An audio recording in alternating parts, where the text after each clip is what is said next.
tudo vai ficar bem. Esta é a frase, como diria a jornalista Mafalda Anjos, porreirista do momento. É o slogan repetido vezes e vezes sem conta pela nossa comunicação social, é o hashtag no final das nossas publicações, é a frase impressa em cartazes e espalhada pelas paragens de autocarro, pelos outdoors nas nossas cidades. É a frase associada ao arco-íris, pintada junto do arco-íris, colada às nossas janelas. Tudo vai ficar bem. Tudo vai ficar bem é otimismo. Tudo vai ficar bem é pensamento positivo. E o que nós precisamos neste momento não é propriamente nem de otimismo, nem de pensamento positivo. O que nós precisamos é de esperança. E esperança é diferente de otimismo. O otimismo é uma crença de que tudo vai ficar bem, uma crença de que tudo irá correr pelo melhor, mas que parte do nosso interior. Mesmo que nada o confirme à nossa volta, nós queremos que tudo irá ficar bem, tudo irá correr bem. É um pensamento positivo acerca de tudo à nossa volta. A esperança, por sua vez, é também a crença de que tudo irá correr bem, mesmo que à nossa volta as coisas não o confirmem, mas que não brota do nosso interior, mas que brota do exterior, que é confirmado, ratificado por algo exterior a nós. É a confiança, a firme convicção de que Deus, mesmo que não haja caminho, Ele pode abrir um caminho. Ele tem poder para abrir um caminho. Aquilo que eu vos quero convidar hoje é fazer comigo uma jornada de esperança, a caminhar junto a 2 discípulos para conhecer a verdadeira esperança. Nós, nas últimas semanas, temos andado a caminhar por fantásticas narrativas bíblicas e temos visto como Deus se manifesta em tempos de crise, como Deus manifesta a sua pessoa, como Deus manifesta o seu caráter em tempos de crise. E ao fazer isso, também temos contactado com uma variedade grande de sofrimento humano. Nós temos contactado com rejeição, nós temos contactado com maltratos na família, com injustiça, nós temos contactado com luto, temos contactado com grandes perdas económicas, com incompreensão por parte da esposa, por parte dos amigos, com doença física. A variedade de sofrimento com que nós contactamos foi grande. E a Bíblia não esconde, a Bíblia revela como Deus se manifesta nesses tempos. E se nós ainda não passarmos por esse sofrimento, nós, em alguma parte da nossa vida, iremos passar por esse sofrimento, seja perda económica, seja luto, seja doença, nós iremos passar por isso. Ainda assim, ao longo destas últimas 2 semanas, se calhar não te identificaste plenamente com o sofrimento falado, com o sofrimento e a dor abordadas. Porque tu não sofres ou não sofreste nenhuma doença em particular, não sofreste com este vírus, porque tu não perdeste nenhum familiar e não estás de luto, porque tu não sofres, pelo menos ao nível de que José sofreu, os maus tratos, a rejeição, a incompreensão por parte da família, porque tu não sofreste uma perda económica ao nível daquilo que Jó sofreu. Tu podes não te identificar plenamente ou não te ter identificado plenamente nas últimas semanas. Mas a minha esperança é que tu, nesta jornada, tu te identifiques. E eu creio que tu te irás identificar. Porque esta jornada trata de 2 discípulos que olham para o futuro e não veem, e só veem incerteza. Olhem para o futuro e aquilo onde tinham depositado a sua confiança está a desmoronar. Portanto, eles não sabem como reagir. As expectativas foram frustradas. Onde colocaram a sua esperança abalou, os seus fundamentos foram abalados. Portanto, aquilo que eu creio que irá acontecer é que tu vais te identificar. E ao fazer esta jornada, o que te peço é apenas 2 coisas.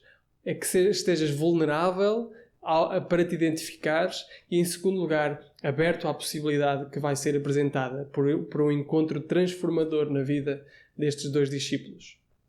E esta jornada está narrada no Evangelho de Lucas, capítulo 24, versículos 13 ao 32. E nós iremos ler esta passagem. E diz assim, então, esta narração desta jornada. E eis que no mesmo dia iam 2 deles para uma aldeia que distava de Jerusalém 60 estádios, cujo nome era Emaús. E iam falando entre si de tudo aquilo que havia sucedido. E aconteceu que, indo eles falando entre si, fazendo perguntas um ao outro, o mesmo Jesus se aproximou e ia com eles. mas os olhos deles estavam como que fechados para que não o conhecessem. E ele lhes disse: Que palavras são essas que caminhando trocais entre vós e por que estáis tristes?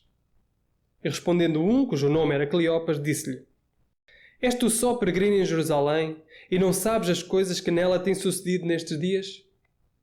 E ele lhes perguntou: Quais? E eles lhe disseram: As que dizem a respeito a Jesus, o Nazareno, que foi um profeta poderoso em obras e palavras diante de Deus e de todo o povo. E como os principais dos sacerdotes e os nossos príncipes o entregaram à condenação da morte e o crucificaram. E nós esperávamos que fosse ele o que remisse Israel. Mas agora, com tudo isso, é já hoje o terceiro dia desde que estas coisas aconteceram. É verdade que também algumas mulheres dentre nós nos maravilharam, as quais de madrugada foram até ao sepulcro. E não achando o seu corpo, voltaram dizendo que também tinham visto uma visão de anjos, que dizem que ele vive. E alguns dos que estavam connosco foram ao sepulcro e acharam ser assim como as mulheres haviam dito, porém não o viram. E ele lhes disse: Ó nécios e tardos do coração para crer tudo o que os profetas disseram. Porventura não convinha que o Cristo padecesse essas coisas e entrasse na sua glória? E começando por Moisés e por todos os profetas, explicava-lhes o que dele se achava em todas as Escrituras. E chegaram à aldeia para onde iam. E ele fez com que como quem ia para mais longe. E eles o constrangeram, dizendo: Fica connosco, porque já é tarde e já declinou o dia. E entrou para ficar com eles. E aconteceu que, estando com eles à mesa, tomando o pão, o abençoou e partiu e lhe o deu. E abriram-se-lhes então os olhos e o conheceram, e ele desapareceu-lhes. E disseram um para o outro: Porventura, não ardia em nós o nosso coração, quando pelo caminho nos falava e quando nos abria as Escrituras? Nesta narrativa, nesta jornada, nós iremos ver três coisas principais. A primeira é uma profunda desilusão das suas próprias expectativas. Em segundo lugar, nós vamos ver uma procura por sentido. E em terceiro lugar, um encontro transformador. Então, em primeiro lugar, nós olhamos e vemos uma profunda desilusão. Nós somos apresentados a dois discípulos que caminhavam de Jerusalém para uma pequena localidade chamada Emaús, que distava cerca de 11, 12 quilómetros até de Jerusalém, da capital. E em Jerusalém o fim de semana foi significativo. Aliás, a semana foi significativa. Era a semana da Páscoa. Portanto, eles estiveram juntos a celebrar, muita coisa aconteceu, e entre o que aconteceu a crucificação de um homem que era inocente. E esse homem era o Deus-homem, era Jesus Cristo. Então surgiu um alvoroço muito grande na própria cidade. E estes discípulos iam a caminhar de Jerusalém para Emaús e iam tristes. Iam a falar do que aconteceu, iam a expor o seu coração, a tentar fazer sentido com tudo aquilo que aconteceu. Existe uma profunda desilusão, existe uma profunda dor, uma profunda tristeza nestes discípulos. E durante o caminho, um estranho os aborda e entra na conversa. Nós sabemos que é Jesus, mas eles ainda não sabiam que era Jesus. Então este estranho entra na conversa. Ele pergunta-lhes: o que é que vocês estão aí a falar? Versículo 17. Que palavras são essas que caminhando trocais entre vós? E porquê é que vocês estão tristes? E Cleopas, um dos discípulos, vira-se para este estranho e diz: És tu o único peregrino em Jerusalém, que tendo estado lá, não percebeu aquilo que aconteceu? Não percebeste as coisas que ocorreram durante este fim de semana e esta semana? E aquele que tinha sido injustiçado, aquele que tinha sido maltratado, aquele que tinha sido escoriado, aquele que tinha sido pendurado entre o céu e a terra, aquele que tinha morrido, aquele que tinha vencido o poder da morte, aquele que tinha ressuscitado. Pergunta: quais? Interessante, não é? Forma como Jesus responde: quais? Que coisas é que foram essas? Então eles manifestam esta profunda desilusão. As que dizem, a partir do versículo 19 até ao 21, eles expõem o seu coração. As que dizem sobre Jesus, o Nazareno, aquele profeta poderoso em obras e palavras diante de Deus, diante de todo o povo. E como os principais sacerdotes e os nossos príncipes, eles o entregaram à morte, o entregaram à crucificação. Nós esperávamos que fosse ele que remisse Israel. Mas já passou, já o terceiro dia desde que estas coisas aconteceram e nada aconteceu. Nada de novo aconteceu. E existe este grande desapontamento, existe uma grande decepção nas palavras dos próprios discípulos. Os discípulos nutriam uma grande esperança quanto a Jesus. Os discípulos nutriam uma grande esperança de que fosse ele o Messias prometido. Afinal, ele fazia milagres. Afinal, ele curava pessoas. Afinal, ele falava sobre o reino. Afinal, ele parecia mesmo aquele Messias prometido. Nós colocámos todas as nossas expectativas. Nós colocámos todas as nossas esperanças.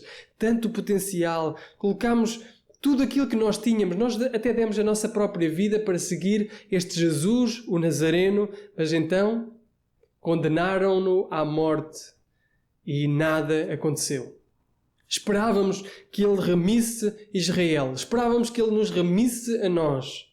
E tudo foi por água abaixo. Estamos sem esperança.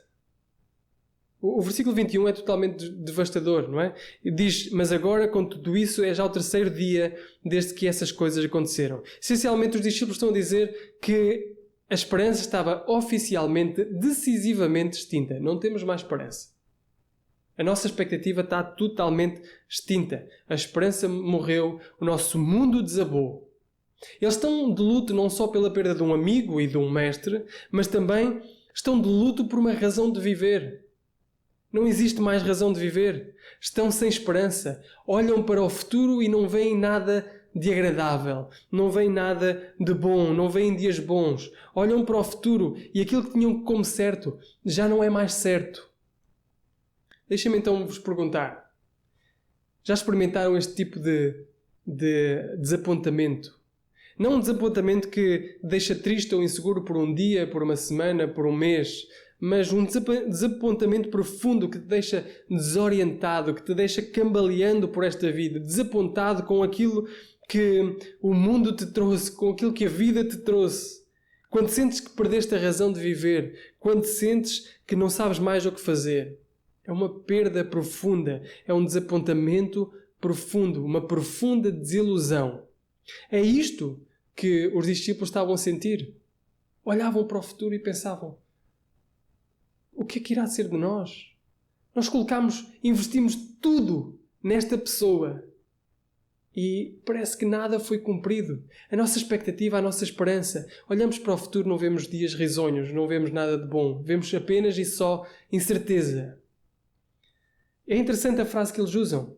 Eles dizem assim: nós esperávamos que fosse este que remisse Israel. Nós esperávamos que fosse este que nos remisse. Deixem-me perguntar-vos, qual é o objeto desta frase? Eu esperava que o quê? O que é que te pode remir? O que é que tu esperas que te pode remir? O que é que te esperas que pode trazer salvação à tua vida? Que te traz valor? O que é que te esperas? O que é que te diz na realidade que tu vales a pena? Que tu tens significado? Tudo o que supostamente te traz esse significado. Tudo o que tem trazido significado à tua vida, tudo isso é chamado de falso Deus, de idolatria. Tu tens adorado certas coisas que têm trazido significado à tua vida. E podem estar a ser abalados agora essas coisas. Deixem-me ler um excerto de um livro chamado Falsos Deuses, de Tim Keller. E ele diz o seguinte: um falso Deus é uma coisa tão central e essencial para a nossa vida que, se a perdermos, a nossa vida perderia praticamente todo o seu sentido. Um ídolo ocupa uma posição de controle tão forte no nosso coração que podemos gastar a maior parte da nossa paixão, da nossa energia, dos nossos recursos emocionais, dos nossos recursos financeiros, sem hesitar. E nós agora podemos pensar: talvez um ídolo seja uma coisa má, então. uma coisa que nós automaticamente pensamos que é errada. Então ele diz assim: um ídolo pode ser a família e os filhos, ou a carreira e o ganhar dinheiro, ou a realização pessoal e a aclamação por parte da crítica, ou a posição social. Pode ser uma relação romântica, a aprovação por parte dos pares, a tua competência, a tua aptidão, circunstâncias de segurança, circunstâncias de conforto, a própria beleza ou inteligência, uma grande causa política, uma grande causa social, a moralidade, a virtude pessoal ou até o êxito no ministério cristão. Os ídolos são coisas que não são só coisas aparentemente más, mas são coisas boas, ou podem ser coisas boas que são elevadas ao culto. Tomam o lugar de Deus, capturam o nosso coração, capturam a nossa imaginação, mais do que Deus.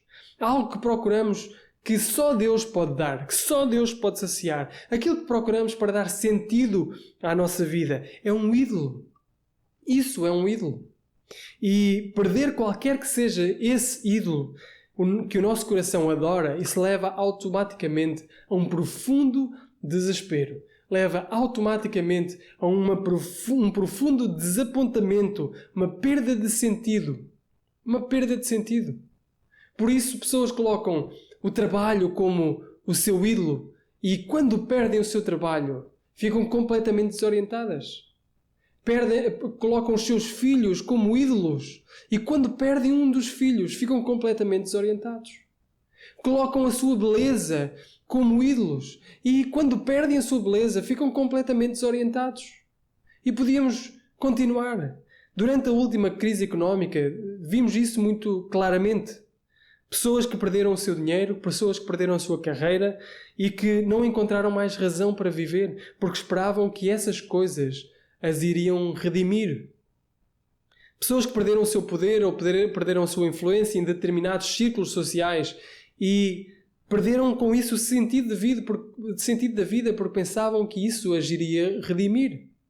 Pessoas que perderam familiares, pessoas que perderam um amor romântico, pessoas que perderam beleza, pessoas que perderam a boa forma e com isso perderam o sentido da vida, porque pensavam que era isso que as iria redimir. Esperavam que essas coisas lhes dessem o que só o Criador lhes pode dar.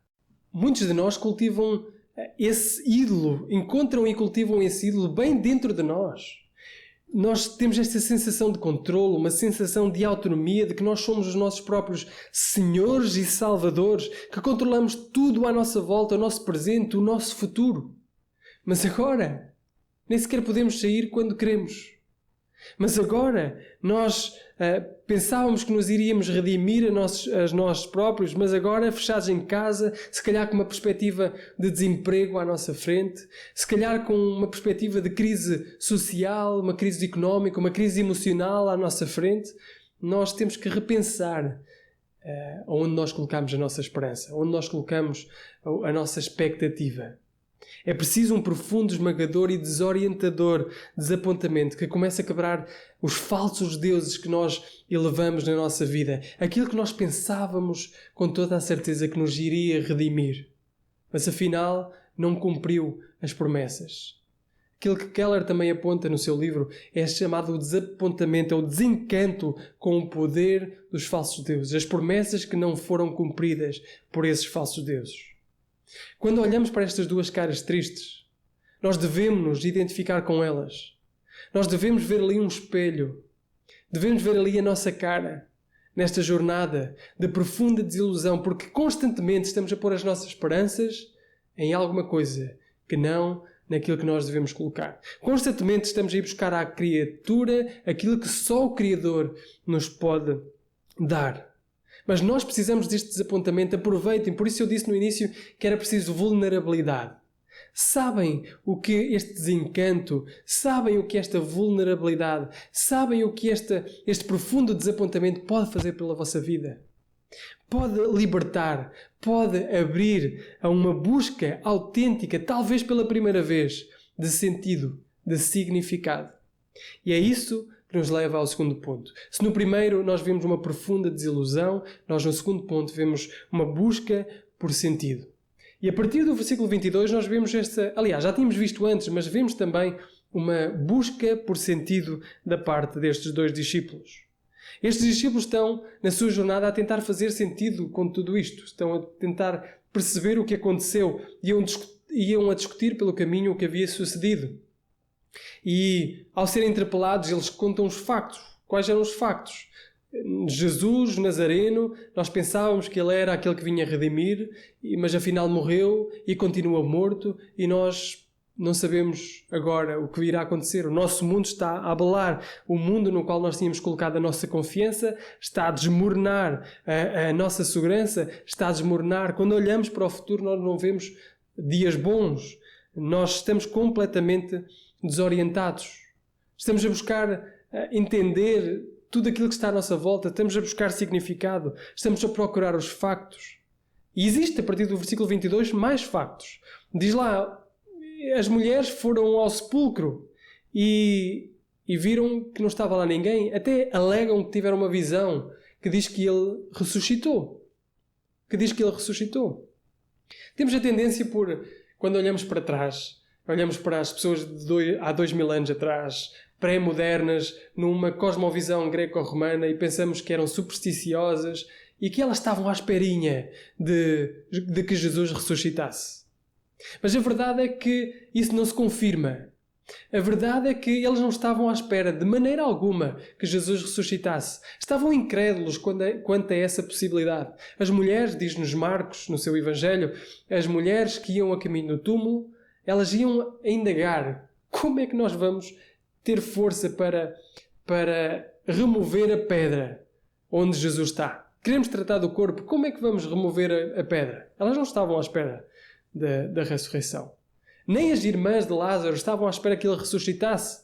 O ressuscitar que elas remeteram quando Jesus lhes falou com elas, remeteram-no para o último dia. Eu sei que ele irá ressuscitar no último dia.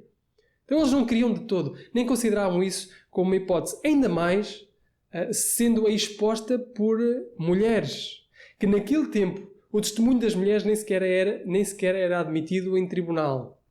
Portanto, a única forma de um testemunho de mulheres estar no início do testemunho da ressurreição é isso ser realmente verdade.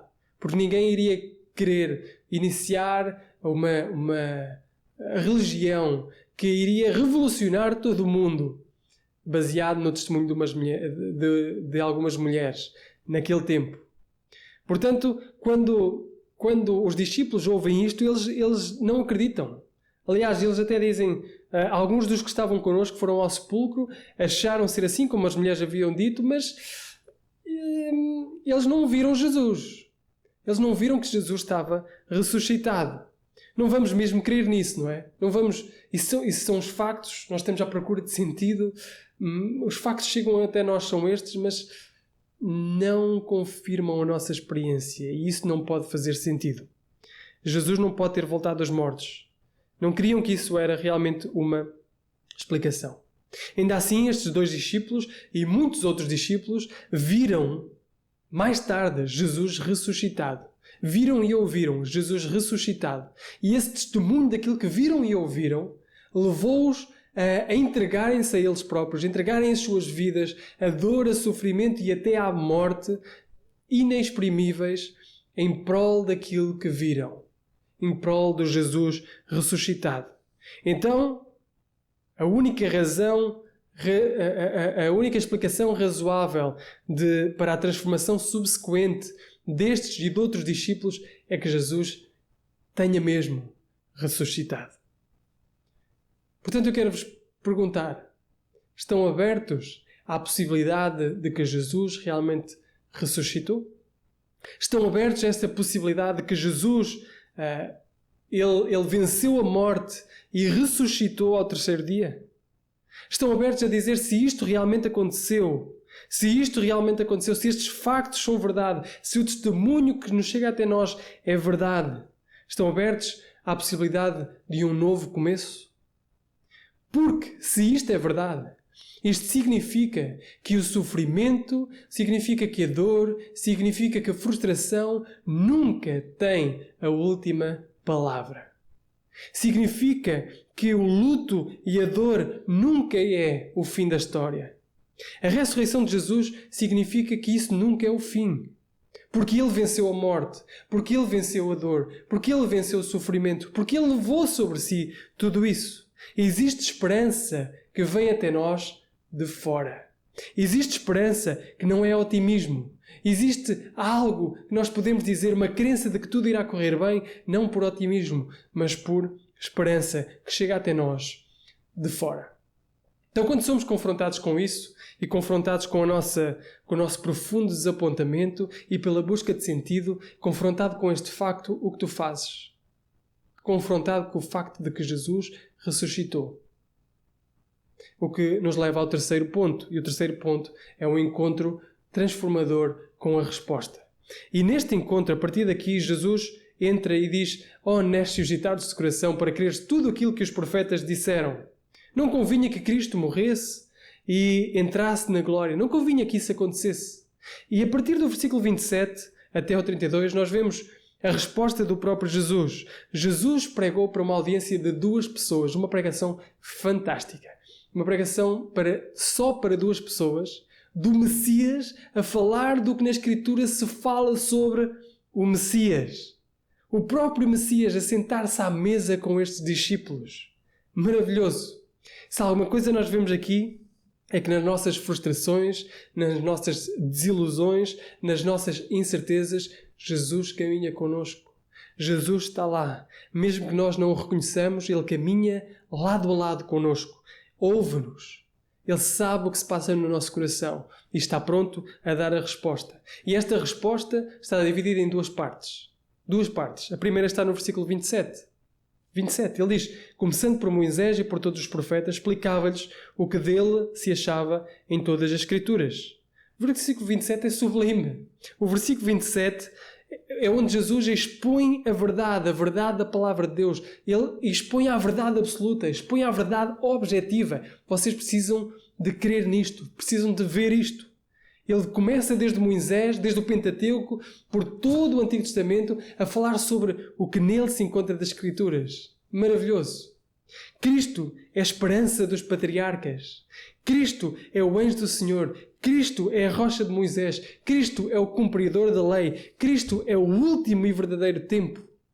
Cristo é o verdadeiro comandante dos exércitos do Senhor. Cristo é o verdadeiro rei de Israel. Cristo é o rei prometido. Cristo é o servo sofredor. Cristo é a verdadeira sabedoria de Deus. Cristo é aquele que dá sentido a todos os temas do Antigo Testamento. Cristo é a serpente elevada no deserto. Cristo é a água viva que brota da rocha. Cristo é o pão sobre o altar do templo. Cristo é o Cordeiro Pascal, o verdadeiro Cordeiro Pascal. Deixem-me citar uma frase de João Calvino que diz o seguinte: Ele, Cristo, é Isaac, o amado filho do Pai que foi oferecido em sacrifício.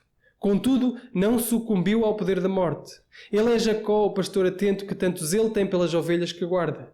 Ele é José, o irmão bondoso e compassivo que, em sua glória, não se envergonhou de acolher os irmãos, a despeito da condição humilhante e abjeta em que se encontravam.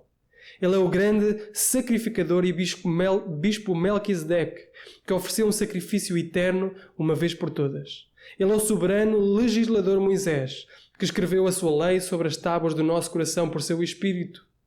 Ele é o capitão e guia e fiel Josué, que nos leva à terra prometida. Ele é o vitorioso e nobre rei Davi, que toma pela mão todo o poder rebelde e o submete a si. Ele é o magnífico e triunfante rei Salomão, que governa o seu reino com paz e prosperidade. Ele é o forte e poderoso Sansão, o qual, por sua morte, subjugou todos os seus inimigos. Cristo é o verdadeiro e superior Adão. Cristo é o verdadeiro e superior Abel. Cristo é o verdadeiro e superior Abraão. Cristo é o verdadeiro e superior Isaac. Cristo é o verdadeiro e superior Jacó. Cristo é o verdadeiro e superior José. Cristo é o verdadeiro e superior Moisés. Cristo é o verdadeiro e superior Jonas. Cristo é o verdadeiro e superior Jó. Cristo é o verdadeiro e superior Davi. Cristo é a verdadeira e superior Esther. Cristo é tudo, é central nas Escrituras. É a chave para o entendimento de todas as Escrituras. Cristo é central e eles precisavam de perceber a verdade objetiva acerca de Cristo. Cristo é o verdadeiro Deus-homem. Cristo nasceu, encarnou, veio cumprir a sua missão. Cristo veio, como Messias prometido, salvar o seu povo dos seus pecados. Morreu, pagou pelos meus pecados, pelos teus pecados, para nos poder restaurar com Deus. É a verdade objetiva que tu também tens que crer. É verdade que qualquer pessoa à face da terra precisa de ouvir. A palavra de Deus cumpre-se e cumpriu-se na vida de Jesus. Todas as profecias foram cumpridas. Portanto, deixa-me dizer-te, tu que buscas sentido, tu que buscas significado, tu que estás inseguro e frustrado acerca do futuro, o primeiro passo é perceberes quem Jesus é. Quem Jesus é? Jesus é o verdadeiro Deus-homem que veio ao mundo, sofreu, morreu por ti e por mim para nos restaurar com Deus. E ressuscitou ao terceiro dia, está sentado à destra do Pai. Objetivamente, Jesus é verdade. Ele historicamente existiu. Nasceu como nós, viveu, morreu, sofreu a minha e a tua morte. Pagou os meus e os teus pecados para que tu e eu pudéssemos ser restaurados com Deus se nos arrependêssemos e crêssemos nele. A verdade absoluta existe. Tem um nome. Jesus Cristo. Mas não basta apenas isso. Não basta apenas saber que isto é verdade. Não basta ter conhecimento apenas dos factos. Os discípulos sabiam muitos factos. Aliás, eles quase que apresentaram o Evangelho. Eles falaram historicamente que Jesus realmente existiu, era um poderoso em obras e palavras diante de Deus e de todo o povo. Ele veio, ele morreu, foi entregue à morte. E algumas pessoas dizem que ele ressuscitou. Os discípulos sabiam muitos factos já acerca de Jesus. Mas precisavam de algo mais. Eles precisavam de algo que trouxesse fogo aos seus corações. Algo que fizesse os ossos secos ganharem vida. Talvez tu estejas neste ponto também. Tu sabes suficiente acerca de Jesus ou até sabes muito acerca de Jesus. Tu tens muito conhecimento acerca dos factos. Tu vais à igreja, tu ouves a palavra, tu até se calhar lês a Bíblia. Mas falta qualquer coisa ainda. Tal como faltava qualquer coisa à vida destes discípulos. E o que era isso? É a segunda parte da resposta de Jesus. Falta uma experiência pessoal, uma experiência relacional, uma experiência íntima, singular, particular com Jesus. Eles precisavam do encontro pessoal com este Jesus ressuscitado. Eles precisavam de saber os factos, é verdade. Precisavam de saber aquilo que era realmente verdade. Isso era importantíssimo. Mas precisavam que os factos descessem ao seu coração, ganhassem vida. Precisavam que o conhecimento não fosse impessoal, mas fosse pessoal. Esse conhecimento ganhasse um nome, Jesus Cristo. E o que aconteceu está relatado no versículo 30 e 31. Diz: E aconteceu que, estando com eles à mesa, tomando o pão, abençoou, partiu-lhe, o deu, e abriram-se-lhes então os olhos e o conheceram, e ele desapareceu. O coração começou a arder no caminho. Jesus ia a explicar a palavra. Jesus ia a expor as Escrituras. E o coração começou a arder. Mas quando ele se sentou na mesa, partiu o pão, não sabemos se foi pelas marcas que estavam nele, não sabemos se foi pela maneira de partir o pão, mas não interessa. O que sabemos foi que, ao estar com ele ali no momento de comunhão, eles perceberam quem Jesus era. Os discípulos que antes estavam frustrados, os discípulos que antes estavam temerosos acerca do futuro, os discípulos que estavam inseguros, ganharam um alento tal que foram correr de novo para Jerusalém e deram toda a sua vida ao serviço do Mestre. Porque o seu Senhor realmente estava vivo. Porque o seu Senhor realmente tinha ressuscitado. O único que pode transformar desalento em alento, tristeza em alegria, dor em superação, está vivo. Estava vivo. Estava personificado ali, diante deles, à frente deles. Em plena comunhão com eles. E este é o fator que leva os conceitos a realmente ganharem vida. O conceito que temos acerca de Jesus é ganhar vida. Tu podes saber muito acerca de pecado. Mas tu não precisas saber só acerca de pecado. Tu precisas de te sentir pecador. Tu podes saber muito acerca da graça. Mas tu Tu precisas mais que isso. Tu precisas te deslumbrar com a graça, o favor imerecido que Deus te dá em Jesus Cristo. E é isso que faz a diferença. Não só conhecer, mas ter comunhão com Cristo. Relacionar as duas coisas, o conhecimento com a comunhão com Jesus Cristo. Então deixa-me fazer-te este apelo e um apelo final. Permite que a insegurança na tua vida, a insegurança em relação ao futuro, as expectativas não concretizadas, o desencanto com os ídolos e os falsos deuses que tu tens, essa quebra na autonomia e autossuficiência, permite que isso te leve até ao Cristo ressuscitado. Permite que Jesus entre na tua vida. Permite que essa frustração te leve a uma genuína procura por sentido e significado e te leve e deixe aos pés de Jesus Cristo. Permite que tu percebas e conheças e tenhas intimidade com este Jesus que pode transformar dor e tristeza em alegria, em superação. Consegues ver o que esta jornada de Emaús te está a dizer?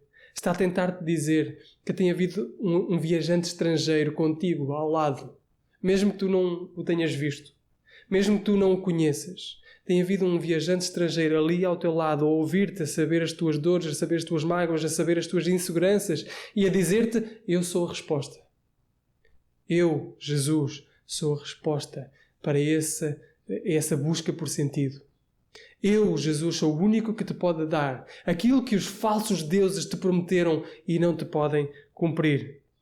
Por causa da sua obra, da obra de Jesus, não existe desapontamento, não existe fracasso, não existe sofrimento que alguma vez tenha a última palavra. Ele venceu a morte, Ele venceu o sofrimento, Ele venceu o poder da morte. E então, abre-te esta possibilidade hoje. Permite que o Jesus ressuscitado, permite que Ele abra as Escrituras diante de ti. Permite que Ele se sente contigo à mesa, que parta o pão contigo, que mostre que nele está um amor que em mais lugar algum tu podes encontrar. Permite que o teu coração arda com a presença de Jesus. Este é o meu desejo para ti e para mim. E é o desafio apresentado por esta jornada a Emaús. Que Deus nos abençoe.